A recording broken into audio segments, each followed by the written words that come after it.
అయినా మన పిల్లలకి ముఖ్యంగా యవనస్తులకి వాక్యం నచ్చుతలేదు. ఈ రోజుల్లో యవనస్తులకి ఏం కావాల్సి వస్తుందో తెలుసా? ఎంటర్టైన్మెంట్ కావాలంట. ఎక్కడ? చర్చిలోనా?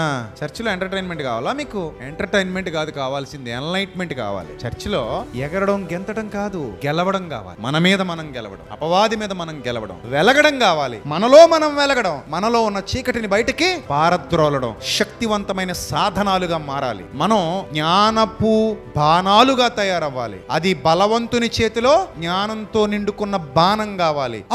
అప్పుడు దేవుడు సంతోషిస్తాడు, ఆనందిస్తాడు. మన ఆత్మీయ జీవితాలు బాగుంటాయి. మనం ఎదుగుతాం, ఎదిగించేలా చేస్తాం. అర్థమైందా? మీరు అనుకుంటారు చాలా మంది కుర్రాళ్ళు, అరే ఇప్పుడు కాకపోతే ఎప్పుడు ఎంజాయ్ చేస్తామండి. ఎంజాయ్ ఎప్పుడైనా చేయొచ్చు. మీరు చెప్పండి, ఎంజాయ్ అంటే ఏంటి చెప్పండి? ENJOY, ఎంజాయ్ అంటే ఏంటి? తాగడం ఎంజాయా? నిజం చెప్పండి, తాగడం ఎంజాయ్ అయినా? తాగడంలో ఏముందండి ఎంజాయ్మెంట్? వాళ్ళకు ఉంది. అదొక భ్రమ. వాళ్ళు భయంకరమైన విషాన్ని తీసుకుంటూ ఆ విషపు మత్తులో తూగుతూ ఏం చేస్తున్నాం అనుకుంటున్నారు?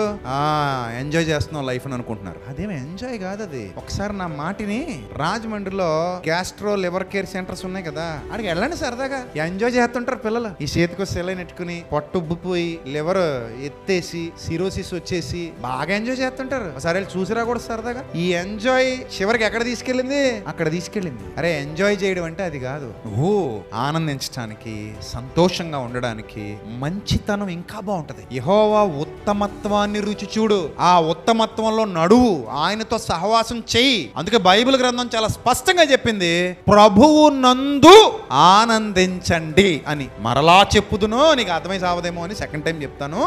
ఏమంటాడు? ప్రభువు నందు ఆనందించండి.